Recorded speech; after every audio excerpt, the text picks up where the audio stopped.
தெரியும். ஆனா தொடர்ச்சியா நீங்க குட்டி கதை சொல்லுவீங்க. அது குட்டி கதையை விஜய் சொல்லிருக்காரு.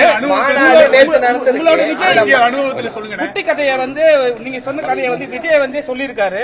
அது உங்களோட தொண்டர்களும் சரி, உங்களோட எல்லாருமே சரி, நண்பர்களும் சரி, அவங்க எங்க சீமான் அண்ணா சொன்னதுன்னு சொல்றாங்க. ஆனா அவங்க சைடுன்னு பார்த்தா இதெல்லாம் ஒரு கதை, இது எப்ப புனைப்பு கதைன்னு சொல்றாங்க. அது எப்படி பாக்குறீங்க? கதைனால அந்த முதல்ல அது அந்த இந்த நிலத்துல எடுத்து சொன்னது யாரும் இல்ல. நான் தான் 2021 தேர்தலில் வாக்கு சேகரிக்கும் போது ஒரு நேர்மையாளன உண்மையான தேர்வு செய்யுங்கன்னு நான் இந்த கதையை சொல்றேன். அதை தம்பி இன்னைக்கு அதை நான் இந்த நாட்டின் இளவரசனை தேர்வு செய்யறதுக்காக சொன்னேன். அடுத்த மன்னனை அவர் தளபதினு மாத்திட்டு அதை சொல்றாரு. இதுல வருத்தம் இல்ல. அது இப்போ ஒன்றிலிருந்து ஒன்று கட்டுறதை நான் எங்கேயோ கட்டுறதை நான் சொல்றேன். அவர் இதை கட்டுறது அண்ணன்ட்ட கட்டுறது தம்பி இன்னொரு இடத்துல சொல்றாரு. அது தவறு ஒண்ணு. அனுபவத்துல சொல்லுங்க. மாநாட்டுக்கு கூடுற கூட்டம் எல்லாம் ஓட்டா வருமா? ஏன்னா சிரஞ்சீவி மாநாடு கூட்டினாரு, பெரிய இதோட லட்சக்கணக்காக தாவேகா மாநாட்டு கூட்டத்தை நினைக்கீங்க. அப்ப அவர் தெளிவா சொல்லிட்டாரு, எனக்கும் திமுக தான் போட்டி, மத்த யாருக்கு இல்லைன்னு உங்களை போட்டியில் சேர்க்க மாட்டேங்காரு. அது இப்போ போட்டின்னு நம்ம எல்லாரும் சொல்லலாம். இப்ப நானும் திமுகவும் போட்டின்னு சொல்லலாம், அதிமுக எங்களுக்கும் திமுகவுக்கும் தான் போட்டின்னு சொல்லுது. தம்பியும் அதே கருத்தை சொல்றாரு. இப்ப ஒரு எளிய ஒரு கேள்விதான்.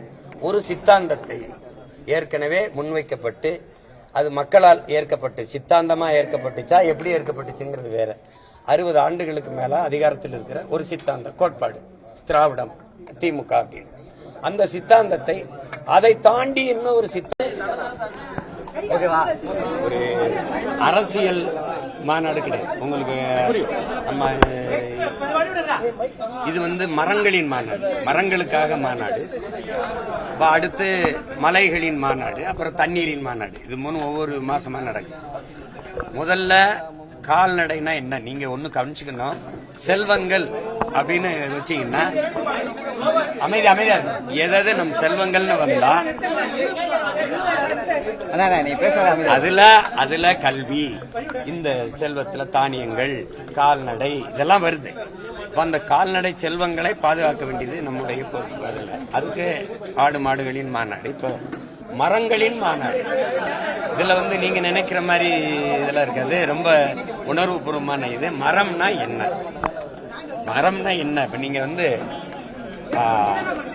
இந்த மரங்கள் இல்லை என்றால் எந்த உயிரினமும் வாழ முடியாது. இப்ப நீங்க அதை கவனிச்சுக்கிட்டீங்கன்னா கொஞ்சம் இருங்க அமைதியா இருக்கு.